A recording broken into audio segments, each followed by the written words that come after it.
All right, today we're taking a look at Mark Walker's Platoon Commander Deluxe version, Battle of Kursk. This was recently on sale on the Flying Pig website, so I picked it up. I think it's a few months back, actually. What you're getting with this game is some really good quality components, first of all. The counters, super thick cardboard stock, and really big for the eyesight of old dudes like myself and other gamers, I'm sure. And the detailed artwork is really great on these counters. So that's the first thing that helps. You can actually see everything, which is great. Even the status counters have got some cool wreckage stuff here, moved. And I got a glare coming in. I got to fix that. I got to really work on my lighting at some point this year. It's irritating. So the counters are great. The game is not super complicated, so the rule book is pretty thin. This is all you're looking at right here. And I believe, let's see here, it's 18 pages, and some of these are scenarios, so the rules actually go, let's see here. So, it's not the most complicated war game. The rules only go up to like page 10, and that's just fortification. So, super quick playing, easy to grasp war game here compared to what some of us are used to. Everything's in color, big and bold, showing you how to play. The other good thing is the map has super gigantor hexes here. And it's heavy, again, it's on heavy stock. It's mounted, and that's one of the reasons I wanted to get this deluxe edition. So very cool map. The colors are great. The terrain looks awesome. Another outstanding job here by Flying Pig. You definitely can't hit the components up for being bad. There's two maps, map A and map B, and you're also going to get with this game your turn record track, nice and big there, has initiative, your combat results table, nothing too complicated there, and close assault, and it talks about the range here, and shows the counters on the tables, which is pretty cool. And these are also double-sided with your terrain effects chart on the back, easy to understand. Thank you, Flying Pig. And you also get card play in this game. So there are some cards involved. Don't let that scare you off. And of course, you get some cool dice. So as for the card play, that's going to come in right here. You're going to determine initiative. Both players will roll a d10. The high roll wins the initiative.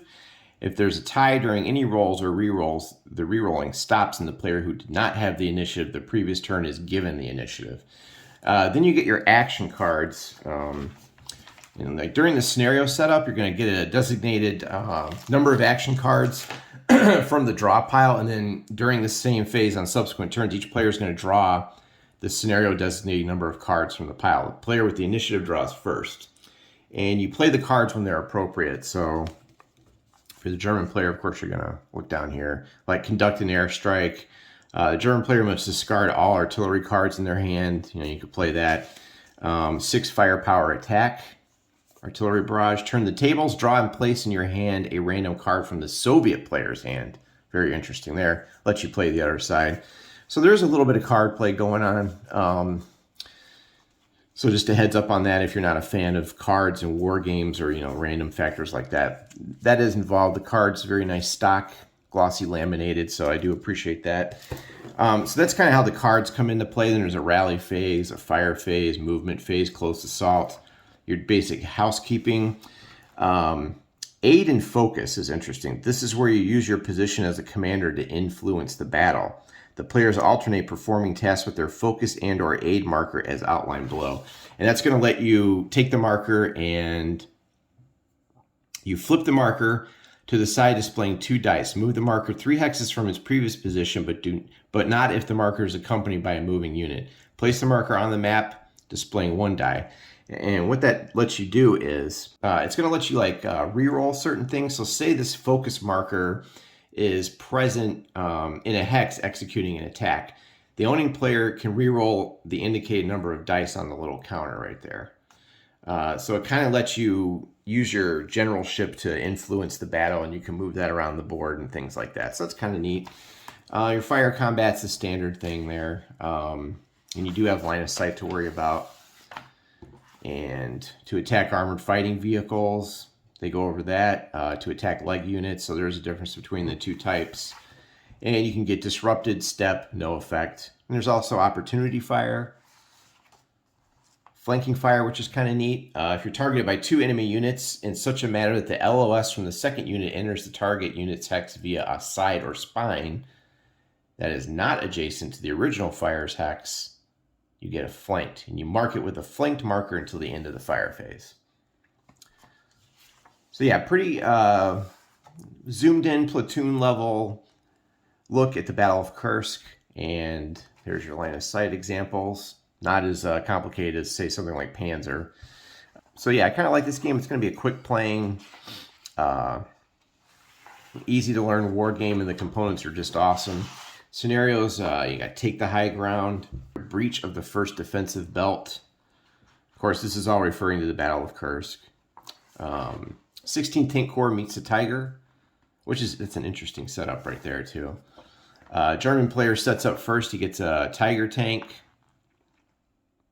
2 of them, and then 6 Panzer IVs deploy anywhere on map B. And then the Soviets get a bunch of stuff. Action cards, you each start with 2.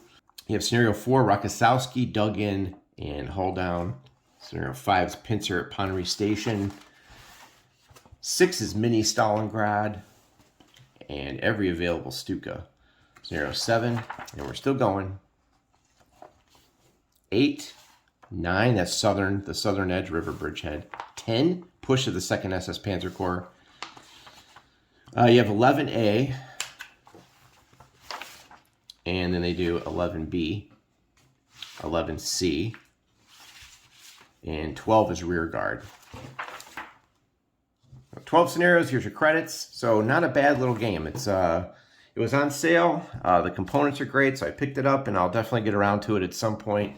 Not sure how I'm going to do the card play if you have to do that solo, so it may not be the most solo-friendly title. And I don't think Flying Pig really doesn't put those kinds of rating levels on the back of their boxes. So just a heads up if you're thinking of soloing, there is card play in it, so that could pose a problem for you.